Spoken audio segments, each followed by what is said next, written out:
আসসালামু আলাইকুম, আমি ডক্টর ফাহাদ বলছি। তোমরা থাম্বনেল দেখেই বুঝতে পেরেছো যে কী নিয়ে আজকে আলোচনা হবে। আমি সেটাই বলছি। আমাদের জানা ছিল যে করোনা ভাইরাস এই টপিকটা সিলেবাসের অন্তর্ভুক্ত হবে, কিন্তু এত দ্রুত হবে সেটা আমরা ভাবতে পারিনি।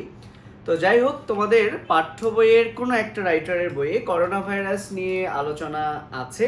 তো এটা নিয়ে তোমরা অনেকেই অনেক অলরেডি জানো। আজকে আমরা যে বিষয়গুলো নিয়ে মূলত আলোচনা করব সেগুলো হচ্ছে এই ভাইরাসের স্ট্রাকচার রিলেটেড যে কঠিন কঠিন কিছু টার্ম আছে সেইগুলো নিয়ে। আমরা এই ভাইরাসের প্রতিরোধ, এই ভাইরাসের লক্ষণ, এই যে জিনিসগুলো 20 সেকেন্ড ধরে হাত ধুইতে হবে, মাস্ক পরতে হবে, কিভাবে ছড়ায়, এই বিষয়গুলো নিয়ে আলোচনা করব না, কারণ এটা তোমরা খুব ভালোই জানো। আর পাশাপাশি একটা কথা বলেই রাখি, এবছর যে কোনো ভর্তি পরীক্ষায় সাধারণ জ্ঞানের এই সাম্প্রতিক অংশে অবশ্যই করোনা ভাইরাস থেকে কোনো না কোনো একটা প্রশ্ন থাকবেই। এবং সেই প্রশ্নগুলো হয় এরকম যে সর্বপ্রথম কোথায় এটা স্টার্ট হয়েছিল, কত তারিখে স্টার্ট হয়েছিল, বা বাংলাদেশে কবে প্রথম আসলো। দেন যেহেতু এখন এটা চলছে, যদি অ্যাডমিশনের আগে এটা কোনো কারণে শেষ হয়ে যায়, তাহলে সর্বশেষ বা কোন কি বলে সর্বশেষ আক্রান্ত জেলা কোনটা, এটসেট্রা এটসেট্রা, এরকম অনেক প্রশ্ন আসবে। তো আমরা ওই দিকে যাব না, বরং যখন আমাদের অ্যাডমিশন পরীক্ষা আসবে তার ঠিক 1 মাস আগে আমরা ইনফরমেশনগুলো কালেক্ট করে পড়ব।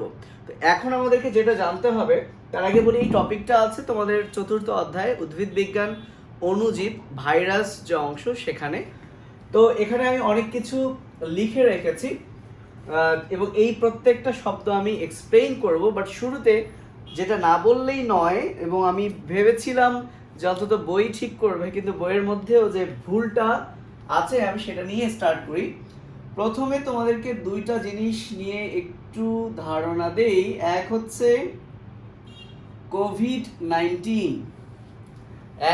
কোভিড-19, সেটা বাংলায় তুমি লিখতে পারো এভাবে, কোভিড-19 বা কোভিড-19। তো তোমাদের যে বইয়ে এটা উল্লেখ আছে সে বইয়ে যে বিষয়টা আলোচনা করা আছে এর সাথেই বা দিয়ে লেখা আছে করোনা ভাইরাস। কি লেখা আছে? Corona virus. তো অ্যাকচুয়ালি এই বিষয়টাই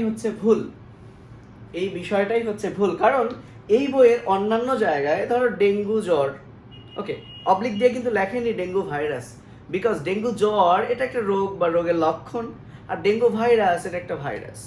বুঝতে পেরেছো? তো এখানে ভাইরাস এবং রোগের নাম দুটো একসাথেই দিয়েছে, এবং এই মিসআন্ডারস্ট্যান্ডিংটা তোমাদেরও পরীক্ষার হলে কিন্তু হতে পারে। তো আগে আমি এটাই ক্লিয়ার করি। তাহলে কোভিডকে এভাবে লেখা যায় কোভিড-19, ইংরেজিতে 19। তো এই কোভিডকে যদি আমি ভেঙে ভেঙে লিখি, এই কো মানে হচ্ছে করোনা, কোভিডের কো মানে হচ্ছে করোনা, এবং এই ভিআই, আইটা ছোট করে লিখলে হতো, এই ভিআই মানে হচ্ছে ভাইরাস। ভিআই মানে কি? ভাইরাস।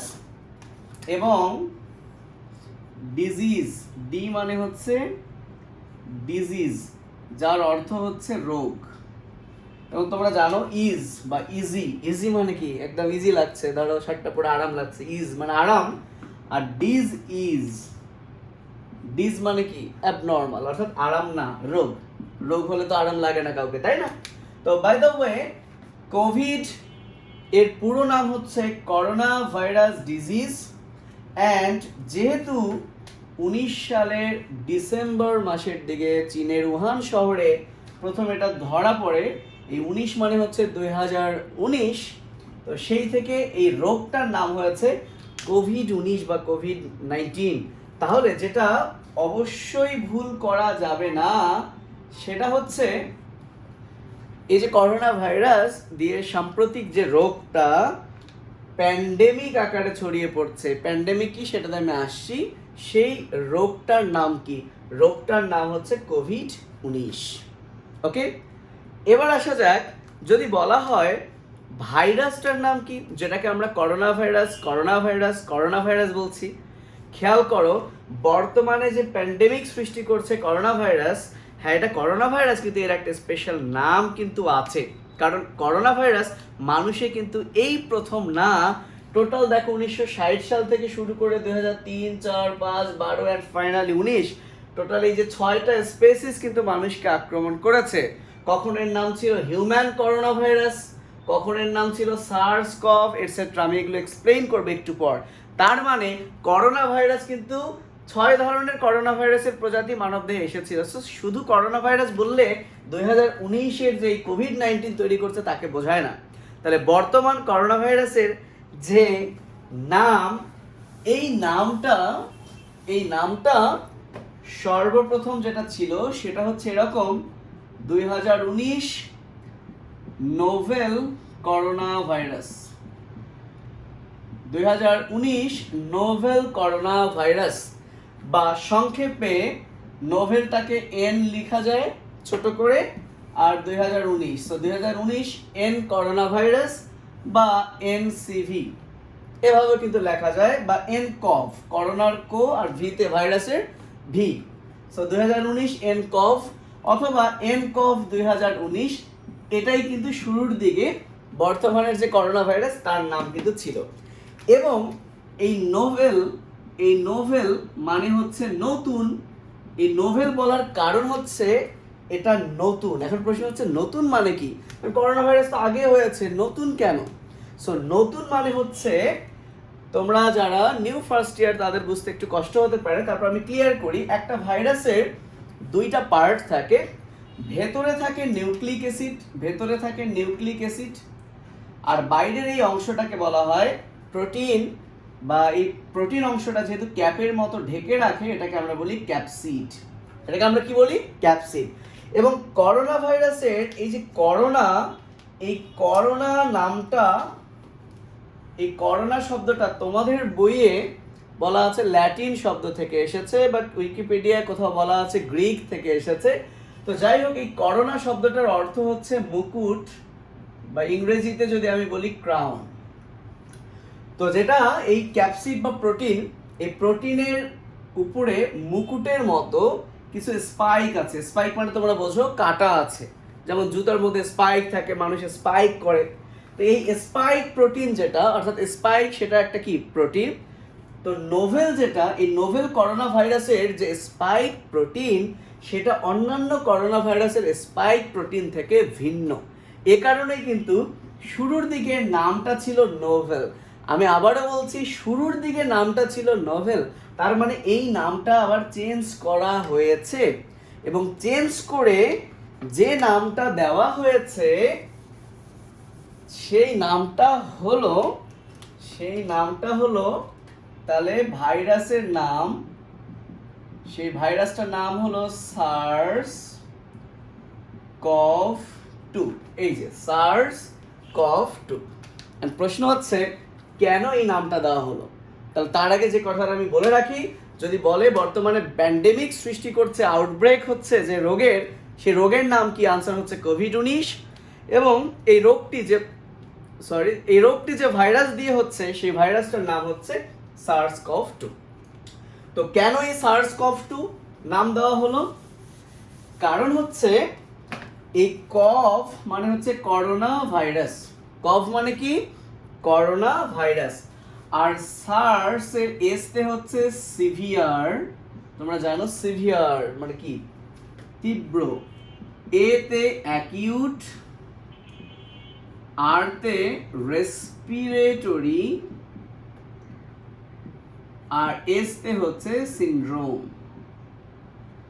তাহলে সার্সের পুরো নাম হচ্ছে, এক লাইনেই লিখতে হবে, আমি একটু ভেঙে ভেঙে লিখলাম, সিভিয়ার অ্যাকিউট রেসপিরেটরি সিনড্রোম। তো রেসপিরেটরি বা রেসপিরেশন মানে শ্বসন, সো রেসপিরেটরি সিনড্রোম কথাটার অর্থ হচ্ছে শ্বসন জটিলতা।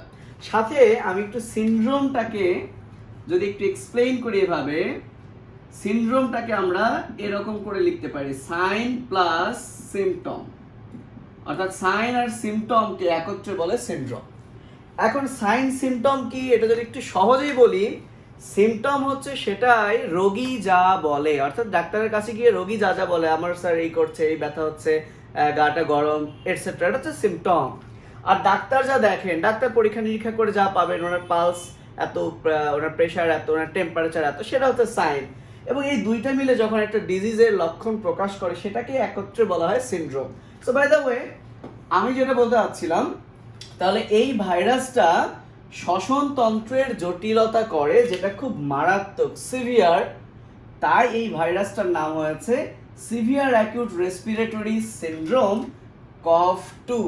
সংক্ষেপে এই সার্সটাকে এভাবে লেখা হয় সার্স, বাংলায় যদি লিখি কফ 2। যেহেতু ভাইরাসের শেষে আবার আইও দেওয়া যায়, কোথাও কোথাও লেখা সার্স কোভি 2 এরকম করেও লেখা আছে।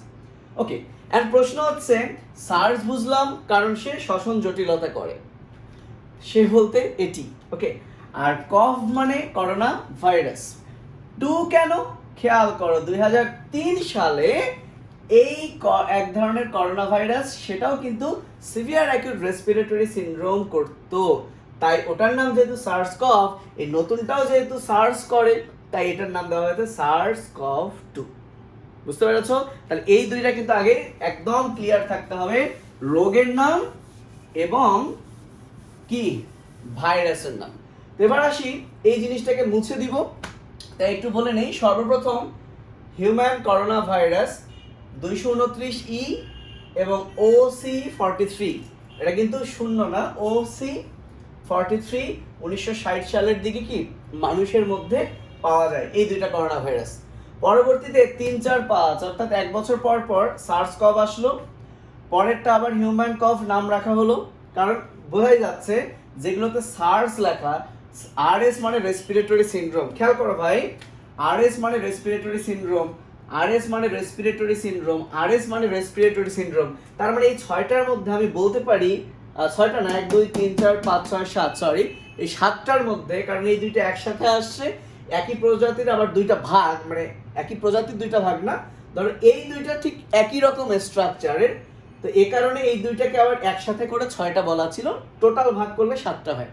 আচ্ছা, যেটা আমি বলছিলাম, যাদের নামে শেষে আরএস আছে, যেহেতু আরএস মানে রেসপিরেটরি সিনড্রোম অর্থাৎ শ্বসন জটিলতা করে, তাহলে মারাত্মক হচ্ছে কিন্তু এই সার্স, মার্স, অর্থাৎ সার্স এবং মার্স হচ্ছে মারাত্মক। আর এইগুলো কিন্তু মাইল্ড, অর্থাৎ এইগুলো খুব একটা প্রাণহানি ঘটাতে পারেনি। ওকে, তো যেটা আমি বলতে চাচ্ছিলাম, এটার নাম এনএল কেন? NL for Netherland. এটা সর্বপ্রথম নেদারল্যান্ডে এটার উৎপত্তি হয়, তাই এর নাম হচ্ছে এনএল। আর এটার নাম HKU। তোমাদের বইয়ে যেটা ভুল আছে, তোমাদের বইয়ে ইউ এর জায়গায় দেওয়া আছে দেখলাম ই, সো ই না, এটা হচ্ছে HKU। HK-তে হংকং, এটা হংকংয়ে সর্বপ্রথম এটা স্টার্ট হয়েছিল, তাই এটার নাম HKU1। আর মার্স, এটা হচ্ছে মিডল ইস্ট, যেহেতু এই ভাইরাসটা রেসপিরেটরি সিনড্রোম করে এবং মিডল ইস্টের ওই মিডল ইস্টের মধ্যে এটা সীমাবদ্ধ ছিল, তাই এটার নাম দেওয়া হয়েছে কি মার্স। আর ফাইনালি তো 2019 সালে যেটা, সেটার নাম তো আমরা একটু আগেই শিখলাম। তাহলে এই হচ্ছে টোটাল 6টা প্রজাতি, কিন্তু মানে টোটাল বললে 7টা, কিন্তু মেইন হচ্ছে 6টা, কারণ এই দুইটা স্ট্রাকচার বা অনেক কিছুই একই রকম। তো এখন কথা হচ্ছে, ভাই এটা কি পড়তে হবে? আমি জানি না পড়তে হবে কি না, খুব একটা ইম্পর্টেন্ট না, কারণ এই জিনিস ছেড়ে এইগুলোতে আসলে আমার মনে হয় না যাবে। কিন্তু যেহেতু তোমাদের পাঠ্য বইয়ে এটা অ্যাড করা আছে, তাই আমি এই ব্যাপারটা লিখে ফেলেছি, লিখে দিলাম, একটু বললাম। এবার আসা যাক, এই টার্মগুলো আমরা একটু শিখি। সেটা হচ্ছে প্যান্ডেমিক, এই বিষয়টা কি? সো অ্যাকচুয়ালি প্যান্ডেমিকের এই যে ডেমিক, এই ডেমিক কথাটা আসছে ডেমো থেকে। ডেমো মানে পিপল বা জনসংখ্যা। সো কোনো একটা স্টেটের বা কোনো একটা জেলার যে জনসংখ্যা, পিপলকে আমরা বলি ডেমো, এবং সেখান থেকেই কিন্তু ডেমোক্রেসি, গণতন্ত্র, এই ব্যাপারটা কিন্তু এসেছে। ওকে, সেই হচ্ছে ডেমো। তো এখন কথা হচ্ছে, শুধু প্যান্ডেমিক না, তোমাদের আরো কয়েকটা জিনিস জানা উচিত। একটা হচ্ছে এপিডেমিক, একটা হচ্ছে এন্ডেমিক, এবং আরেকটা হচ্ছে স্পোরাডিক। হাতের লেখা একটু বাজে, তো আমি যদি এখন আবার সব বোঝাতে চাই, তাহলে এখানে আবার 10 মিনিট লাগবে। আমি ছোট্ট করে বলি, গ্রেটার দেন সাইনটা দেখে তোমরা বুঝতে পারছো এটার চেয়ে এটা ভয়াবহ, এটার চেয়ে এটা ভয়াবহ, এটার চেয়ে আরো এটা ভয়াবহ। ভয়াবহ বলতে আকারের উপর ভিত্তি করে, অর্থাৎ এটা স্পোরাডিকটা যদি আমি বলি, ধরো এই টোটালটা একটা পৃথিবী, কয়েকটা দেশ আঁকলাম। স্পোরাডিকটা হবে কি, একটা নির্দিষ্ট দেশের একটা নির্দিষ্ট 2-1টা জেলায় হয়তো বা কোনো একটা রোগ আসবে, কিন্তু সেটা পুরো দেশই ছড়াবে না, পাশের দেশে যাওয়া তো দূরের কথা, সেটা হচ্ছে কিন্তু স্পোরাডিক, এবং ধীরে ধীরে কিন্তু এটা বাড়বে। তো আমি একটু প্যান্ডেমিক নিয়ে কথাটা বলি। এই প্যান শব্দটার অর্থ হচ্ছে সব, অল। প্যান শব্দটার অর্থ কি? অল বা সব। এবং এই শব্দটা কিন্তু তোমাদের বায়োলজিতে অনেক জায়গায় আছে। যেমন আমি যদি তোমাদেরকে এখন বলি যে বলো তো ভাই প্যানসাইটোপেনিয়া মানে কি? তো সাইট মানে কোষ, প্যান মানে সব, তাহলে সব কোষ। এখন প্যানিয়া মানে হচ্ছে কম, অর্থাৎ সব রক্তকণিকা যখন কমে যায় এটাকে বলা হয় প্যানসাইটোপেনিয়া। প্যানসাইটোপেনিয়া।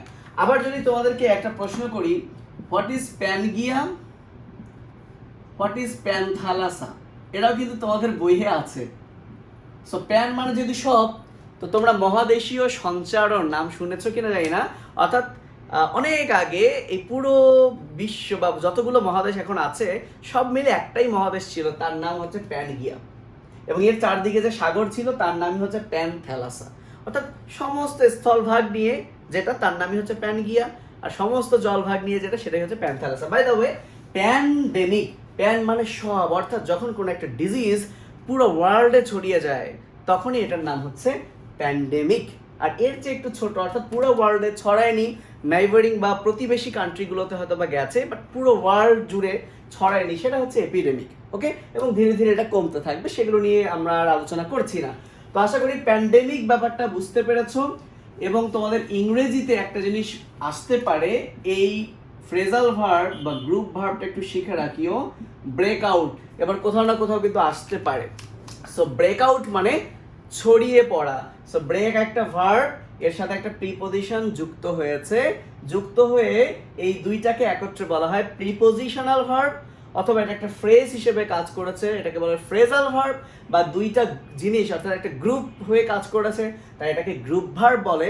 এবং ব্রেক নর্মালি মানে ভাঙ্গা, বাট এর সাথে যখন একটা প্রিপোজিশন যুক্ত হয়ে যায় তখন সেটা একটা ভিন্ন মিনিং, সেটা এক বা একাধিক মিনিং করে। সো এই ব্রেকআউট অথবা আউটটা যদি তুমি সামনে দাও, আউটব্রেক মিনিং সেম, ছড়িয়ে পড়া। সো আসতেই পারে the corona virus has been broken dash all over the world. So ব্রকেনের পর ইন হবে না আউট হবে, সো এটা কিন্তু আসতে পারে এবছর আউট হবে। কলেরা যখন প্রচুর মহামারী, ওই সময় কিন্তু এই একটা প্রশ্ন আসছিল, the cholera has been broken out whole over the country, এরকম করে আসছিল। সো যাই হোক, আশা করি প্যান্ডেমিক ব্যাপারটা তোমরা বুঝতে পেরেছো। এবার আসা যাক পজিটিভ সেন্স এসএসআরএনএ, এই বিষয়টা কি। তবে একটু হাসি পায়, তোমাদের বইয়ে কি বলা আছে জানো? বাংলায় লেখা আছে পজিটিভ সেল। হাস্যকর, তাই না? আমি দেখলাম যে বইয়ে এটা লেখা আছে তারা কি করেছে, তোমরা উইকিপিডিয়ায় সার্চ দাও, গুগলে, এই গুগলের উইকিপিডিয়াতে সার্চ দিয়ে বাংলা ফন্ট ইয়েতে যাও, দেখবা যা যা লেখা আছে তাই তুলে দিয়েছে, এবং সেখান থেকে টাইপ করতে কিছু ভুল করেছে, না দেখেছে কিচ্ছু না। সো পজিটিভ সেল না, ঠিক করে নিও, পজিটিভ সেন্স। আচ্ছা, পজিটিভ সেন্স এসএসআরএনএ ব্যাপারটা কি আমি একটু বোঝাই। প্রথম কথা, আরএনএ আশা করি সবাই বুঝো, রাইবোনিউক্লিক অ্যাসিড, যেটা মূলত এক সূত্রক হয়। সো এসএস মানে হচ্ছে সিঙ্গেল স্ট্র্যান্ডেড। এসএস মানে কি? Single stranded. সিঙ্গেল মানে এক, স্ট্র্যান্ড মানে সুতা, তাহলে সিঙ্গেল স্ট্র্যান্ডেড মানে এক সূত্রক। সো কেন এসএস লেখা হলো? আরএনএ তো এক সূত্র কি না, কিছু আরএনএ আছে যারা পেঁচিয়ে থাকে, দুইটা সুতা একসাথে মিলে আরএনএ হয়, তাকে আমরা বলি ডাবল স্ট্র্যান্ডেড আরএনএ। বুঝতে পেরেছো? এখন এই যে সিঙ্গেল স্ট্র্যান্ডেড আরএনএ, এটা আবার পজিটিভ সেন্স আছে, আবার নেগেটিভ সেন্স আছে। তো যেহেতু আমরা পজিটিভ সেন্স, করোনা ভাইরাস যেটা SARS-CoV-2, এটা যেহেতু পজিটিভ সেন্স, তাহলে পজিটিভ সেন্স যেহেতু বুঝবো, সাথে নেগেটিভ সেন্সটাও একটু বুঝে রাখি। ব্যাপারটা কি, তোমরা যারা সেকেন্ড ইয়ার বা পরীক্ষার্থী বা রিঅ্যাডমিশন, তারা কিন্তু ভালো বুঝবে, বাট যারা নিউ ফার্স্ট ইয়ারে উঠলা, তারা যেহেতু ট্রান্সলেশনটা এখনো পড়োনি, তাদের জন্য একটু কষ্ট হবে। তারপরে আমি একটা ছোট্ট বিষয় বলি যে ভাই, তোমরা ক্লাস 9-10-এ পড়ে আসছো, রাইবোজোমে প্রোটিন তৈরি হয়। রাইবোজোমে কি তৈরি হয়? প্রোটিন। এবং প্রোটিন তৈরির সিকোয়েন্সটা যদি আমি বলি, প্রথমে ডিএনএ থেকে এমআরএনএ হয়, এবং সেই এমআরএনএ থেকে প্রোটিন হয়। তো আমরা সবাই জানি ডিএনএ থাকে নিউক্লিয়াসের ভিতর, এই ডিএনএ থেকে এমআরএনএ তৈরি হয়, সেই এমআরএনএটা নিউক্লিয়াস থেকে বেরিয়ে রাইবোজোমের মধ্যে চলে আসে, এবং রাইবোজোম কি করে? এমআরএনএ কে পড়তে পারে, এমআরএনএর সংকেতটা পড়তে পারে, রিড করতে পারে। এ পড়ে পড়ে রিড করে করে করে করে সে কিন্তু প্রোটিন বানায়। তাহলে পজিটিভ সেন্স এমআরএনএ আর নেগেটিভ সেন্স এমআরএনএ এর মধ্যে পার্থক্য হচ্ছে, ধরো একটা এমআরএনএ এখানে আসলো, অর্থাৎ মনে করো এটা একটা ভাইরাস, এটা একটা করোনা ভাইরাস। এই করোনা ভাইরাসের মধ্যে একটু অন্য কালার দেই, এটা একটা আরএনএ। এই আরএনএটা এখান থেকে বের হয়ে সরাসরি রাইবোজোমে চলে আসলো এবং রাইবোজোম এই এমআরএনএ কে রিড করে করে প্রোটিন বানালো। সো এটাকে বলবো পজিটিভ সেন্স, অর্থাৎ সেন্স এর সেন্সটা পজিটিভ। মানে হচ্ছে এই ভাইরাসের যে অ্যাকচুয়ালি জিনোম, এই ভাইরাসের যে জিনোম যেটাকে রিড করে করে প্রোটিন বানাবো, ভাইরাসের প্রোটিন বানাবো, তাহলে এই জিনোমটা একদম ভাইরাসের প্রোটিন তৈরির জন্য যে সিকোয়েন্স সেটা কিন্তু এই এমআরএনএ এর মধ্যে আছে। সেটাই হচ্ছে পজিটিভ সেন্স। আর নেগেটিভ মানে কি? নেগেটিভ মানে ধরো এই এমআরএনএটা বের হলো, কিন্তু এই এমআরএনএ কে রিড করে রাইবোজোম যে প্রোটিন বানাবে সেই প্রোটিনটা এই ভাইরাসের প্রোটিন না। তার মানে এই এমআরএনএটা হচ্ছে নেগেটিভ সেন্স, কারণ এই এমআরএনএ রিড করে এই রাইবোজোম যে প্রোটিন বানাবে সেই প্রোটিন এই ভাইরাসের না। তার মানে তাহলে এই ভাইরাসের কি প্রোটিন তৈরি হবে না? হবে। অর্থাৎ এই যে নেগেটিভ সেন্স যেটা, সেটা কনভার্ট হয়ে একটা এনজাইমের দ্বারা কনভার্ট হয়ে পজিটিভ সেন্স হবে। তারপরে এই পজিটিভ সেন্সটাকে রিড করে রাইবোজোম কি করবে? প্রোটিন বানাবে। তার মানে ব্যাপারটা হচ্ছে এই যে পজিটিভ সেন্স মানে ভাইরাস থেকে যে এমআরএনএ আসলো সেটা থেকে সরাসরি রাইবোজোম প্রোটিন বানাবে, আর নেগেটিভ সেন্স মানে ওইটা প্রথমে পজিটিভ সেন্স হবে, তারপর রাইবোজোমে গিয়ে প্রোটিন তৈরি করবে। এই হচ্ছে ব্যাপার। তো যাই হোক, করোনা ভাইরাস সেটা হচ্ছে SARS-CoV-2, এটা হচ্ছে পজিটিভ সেন্স এবং ডেফিনেটলি সিঙ্গেল স্ট্র্যান্ড আরএনএ। এবার আছে 27 থেকে 34 বা 27 থেকে 34 কিলো বেস পেয়ার জিনোম। তো যেটা মনে রাখো, জিনোমের আকার, সো বলে রাখি ওম কথাটার অর্থ হচ্ছে সমষ্টি। সো জিনের সমষ্টিকে বলা হয় জিনোম। তো এই ভাইরাস SARS-CoV-2 এর মধ্যে যে জিনোম আছে, এই জিনোমের আকার বলা আছে এত কিলো বেস পেয়ার। এন্ড প্রশ্ন হচ্ছে ভাই বুঝি নাই কিলো বেস পেয়ার কি? ভাই মনে করো আমি যদি ডিএনএ এর কথা বলি, এটা একটা ডিএনএ একদিকে এ থাকলে আর একদিকে কি থাকে ভাই? টি থাকে, এবং এই দুইটা হাইড্রোজেন বন্ধন দ্বারা যুক্ত থাকে। 9-10 এ পড়েছো। সো এটা একটা বেস, এটা একটা বেস, এবং এই দুইটা বেস যখন একত্রে যুক্ত থাকে এই দুইটাকে কি বলা হয়? Base pair. So base pair মানে দুইটা ক্ষারক। বলো, বেস পেয়ার মানে দুইটা ক্ষারক। আর কিলো মানে 1000, কিলো মানে কি? 1000। তার মানে 27,000 থেকে 34,000 বেস পেয়ার। আর যদি পেয়ার বাদ দেই তাহলে 27,000কে দ্বিগুণ করলে 54,000 থেকে 68,000 বেজ নিয়েই মূলত এই করোনা ভাইরাসটা গঠিত। তাহলে চিন্তা করছো, এত বড় আকারের ভাইরাস কিন্তু আর নাই। তাই এটাকে বলা হয় এর জিনোম কি অনেক বড়। ঠিক আছে? বা এই জন্যই অনেকে বলছিল যে এর আকৃতিটা কি অনেক বড় বা হ্যাঁ, আমি ওইদিকে আর যাচ্ছি না। তো গেল এটা। এরপরের যে ইয়েটা আছে সেটা হচ্ছে করোনা ভাইরিডি। এটা জাস্ট মনে রাখো, এটা হচ্ছে করোনা ভাইরাসের গোত্রের নাম। তাহলে পরীক্ষায় যদি আসে করোনা ভাইরাসের গোত্র কি, এটা আসবে না, করোনা ভাইরিডি। এবার আসা যাক ডাইমরফিজম কি জিনিস। তো ডাই কথাটার অর্থ হচ্ছে দুই, আর মরফ মানে মরফোলজি বা আকৃতি, আর ইজম মানে হচ্ছে প্রবণতা, অর্থাৎ দুইটা আকৃতি হওয়ার প্রবণতা। তোমরা নিশ্চয়ই শুনে থাকবে যে করোনা ভাইরাস যেটা নতুন প্যান্ডেমিক সৃষ্টি করেছে, এটা কি তার রূপ বদলাতে পারে, তার জিন মিউটেশন করে চেঞ্জ হতে পারে। এই যে রূপটা বদলাচ্ছে এটাই হচ্ছে dimorphism. Okay, and last one, এর ক্যাপসিডটা স্পাইরাল। ক্যাপসিড মানে বলেছি ভাইরাসের বাইরের আবরণ, সেটা একটু স্পাইরাল পেঁচানো থাকে, সেটাই বলা হয়েছে। অ্যান্ড লাস্ট যেটা অবশ্যই জানতে হবে, তোমাদের বইয়ে বলা ছিল এই যে ভাইরাসের এটা হচ্ছে নিউক্লিক অ্যাসিড আর এটা হচ্ছে ধরো ক্যাপসিড। তো যে ভাইরাসে এই দুইটা জিনিসের বাইরে আরো একটা আবরণ থাকে তাকে আমরা বলি আবরণযুক্ত ভাইরাস। এবং তোমাদের বইয়ে আবরণযুক্ত ভাইরাসের এক্সাম্পল 3টা দেওয়া আছে। আমি মনে রাখতাম HIV, এইচ মানে হচ্ছে হার্পিস, আই মানে হচ্ছে ইনফ্লুয়েঞ্জা, অ্যান্ড HIV মানে হচ্ছে HIV। এবং এই 3টার সাথে যোগ করে নাও করোনা ভাইরাস, যেটা SARS-CoV-2। অর্থাৎ এই SARS-CoV-2 এই করোনা ভাইরাসের আবরণ আছে। আর বাকিগুলোর আবরণ নাই তাদেরকে আমরা বলবো আবরণবিহীন ভাইরাস বা ন্যাকেড ভাইরাস। ওকে, তো আশা করি তোমরা করোনা ভাইরাস থেকে যতটুকু আলোচনা হলো এগুলো হচ্ছে একদম এর স্ট্রাকচারের একটু কঠিন কঠিন শব্দগুলো আমি ভেঙে ভেঙে বোঝানোর ট্রাই করলাম। ইনশাল্লাহ নতুন যখন আপডেট আসবে ফাইনালি যে কোন জিনিসগুলো সাম্প্রতিক থেকে পড়তে হবে সেটা নিয়ে আমরা আরেকদিন ইনশাল্লাহ ভিডিও করবো। আজকে এ পর্যন্তই, ভালো থাকো, আল্লাহ হাফেজ, আসসালামু আলাইকুম।